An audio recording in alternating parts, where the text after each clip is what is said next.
Assalamualaikum warahmatullahi wabarakatuh. Saya akan cerita sedikit. Ada teman baru pulang ngajakin untuk ikut dukung, bikin relawan memenangkan pasangan calon gubernur, wakil gubernur di pilkada. Saya sudah berkomitmen oke aja, tapi tunjukkan pada saya kepedulian itu paslon terhadap adat, tradisi, dan budaya Betawi. Yang kedua, janganlah ikut-ikutan doang, bukan tukang surak, penggembira.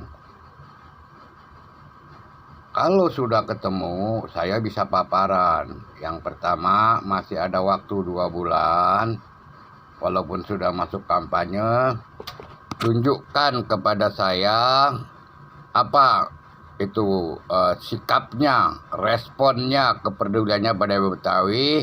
Dan selama berkampanye, khususnya masuk keluar kampung, harus bicara tentang budaya Betawi.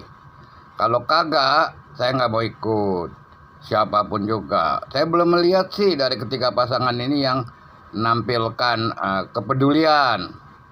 Nah, kalau sudah ada, pasti saya ikut, saya dukung. Ini urusan giroh, semangat saya sebagai pegiat budaya Betawi. Semangat siapa saja dan memanfaatkan keadaan, tapi tidak dimanfaatkan oleh pihak lain. Harus ada saling kepentingan kita tercapai. Itulah saya sebagai pegiat budaya. Jadi pada teman-teman, janganlah cuma sekedar ikut-ikutan saja, sekedar bergerombol, tepuk tangan, surak-surak, teriak-teriak, yel-yel.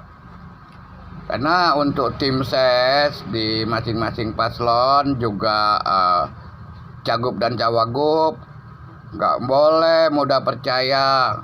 Ini pasti dukung kita, ini pasti milik kita, belum tentu.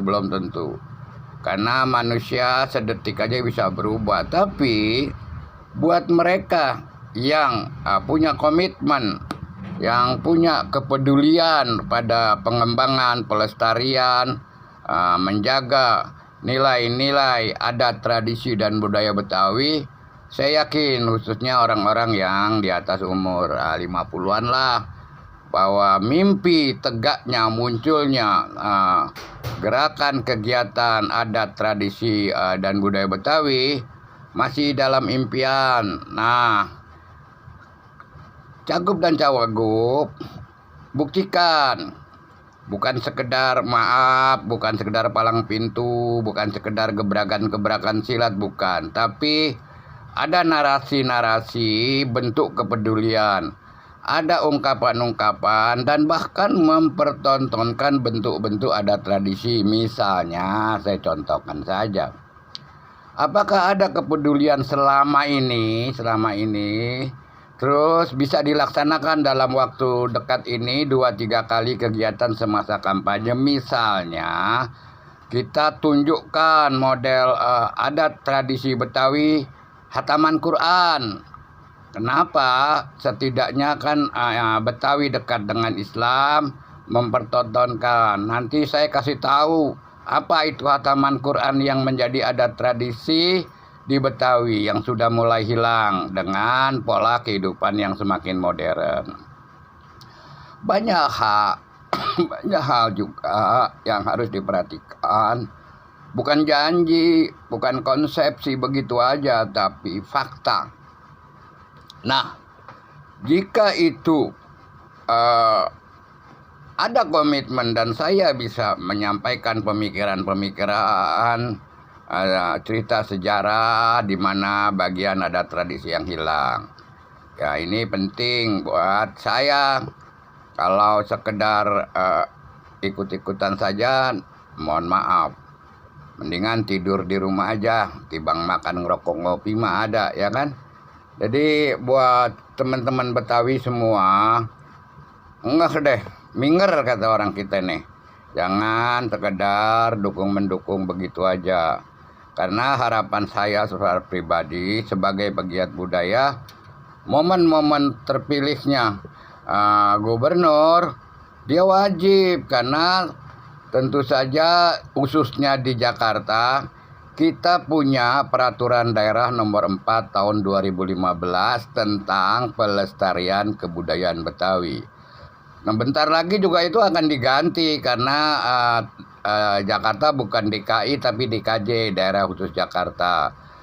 Itu urusan DPRD dan Pemprov. Nah, itu mah masih jauh, buktiin. Saya minta bukti peduliannya kayak apa? Kayak apa buktinya?